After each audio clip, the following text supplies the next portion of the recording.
So now what I will do is I will apply these principles more to understand menopause and what can be done. In order to understand that, I want to give little bit of introduction from modern point of view as well as from Ayurvedic point of view. What is it?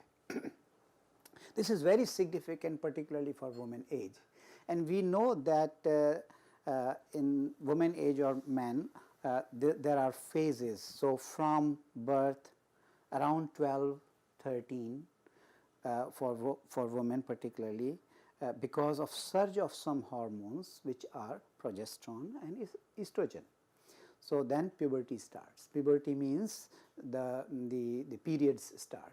Why that happens? Because of the progesterone now more in the blood and estrogen. So there are few organs where these are basically coming from, the signals are coming from the brain, and then that goes effects on 2 or 3 organs in women particularly.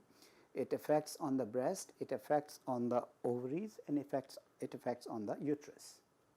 So what happens, the signal comes every month, and then it stimulates, these hormones go up, and the estrogen and progesterone, they go up, and then progesterone starts preparing uterus, and then estrogen and other hormones, which is FSH, follicle stimulating hormones. So in the ovary there is a layer, it's called Graphene follicles.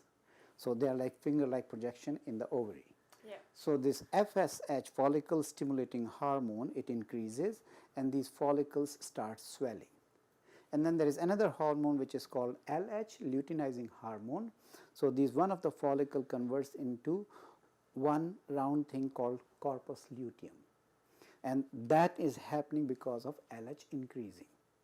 So then what happens, then this converts into an ovum, and then it comes out, and then uterus has these fallopian tubes with finger-like projection, and here is the ovary. So ovary, the cell ovum goes through this finger-like projection and then comes into the uterus.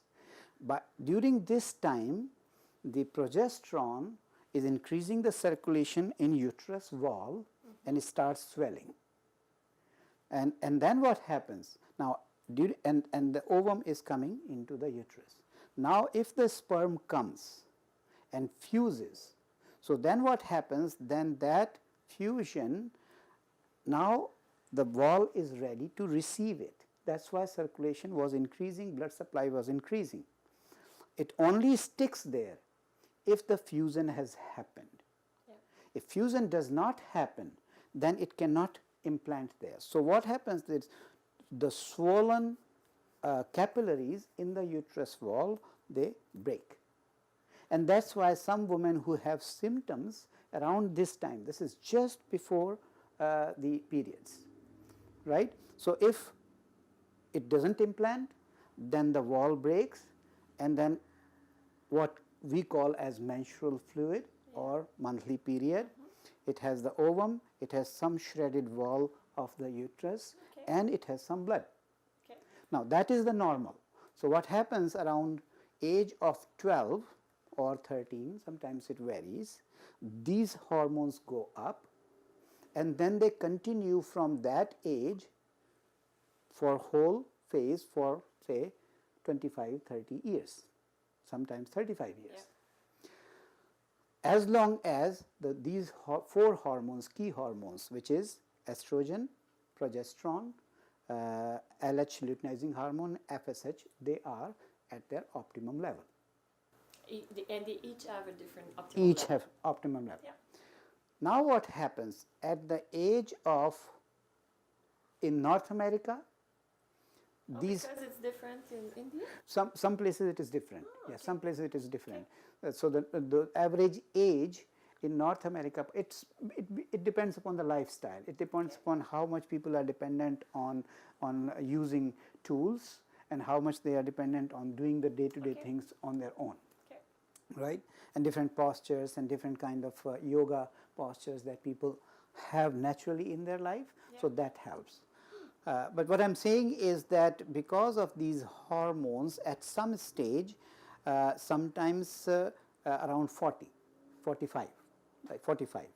So around 45, now the changes start happening in these hormones, so they start declining. Yeah. So which means now the hormone level is becoming a little bit less. So that means the organs are not getting ready same as before, right. So now what is happening, because of this, now the transition is coming. So this is declining, and according to that the changes also, because not only that these hormones are important only for the having the monthly periods, but also the quality of skin, bones, hair, and even just emotional level, heart function, everything is affecting by normal levels of estrogen, progesterone, luteinizing hormone and follicle stimulating hormone. So when it starts declining, then body responds to it, and body responds to it in, so there are some new things coming. Sometimes they could be unpleasant, and we can call them as symptoms of menopause. Really menopause we call when 1 year after, 12 months after the last period, we call it as menopause.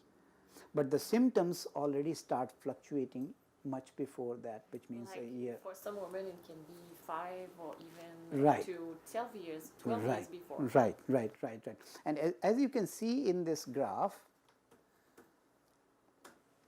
as you can see in this graph here, you see there is this peak. These three studies are done for pre-menopause, means before really menopause has started, maybe 5 years before.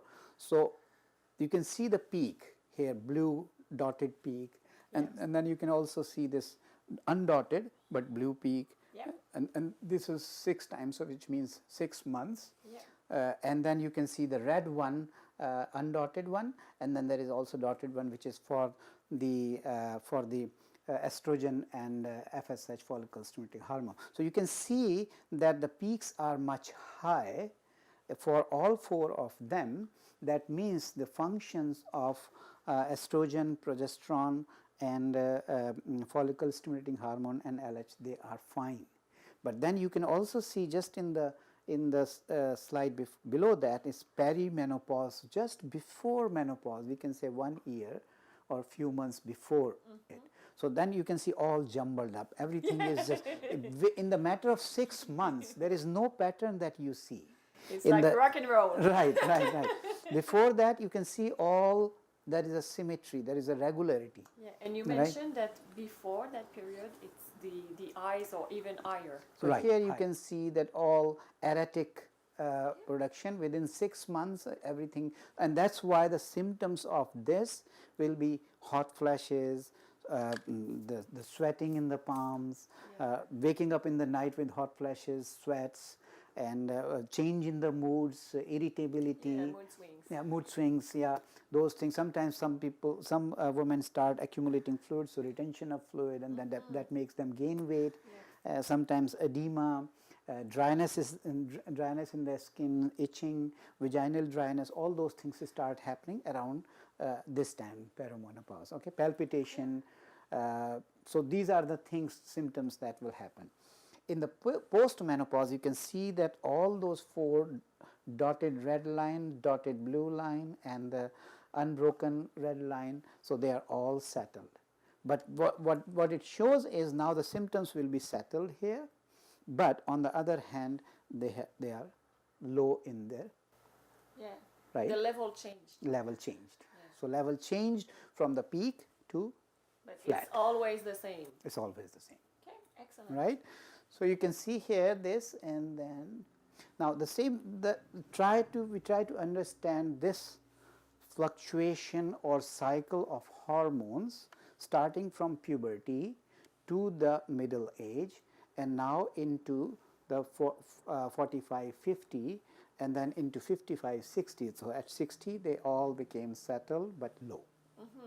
In 45 they were almost at peak.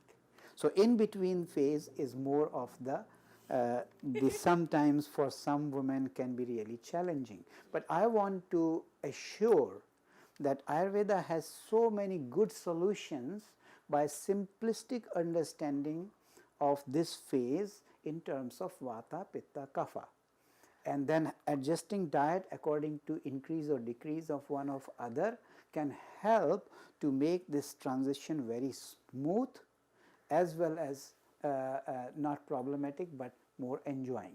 And what are the things that we have to specifically do to deal with this 5 to 10 years of phase? So we will go through that. Excellent. Okay? That's excellent.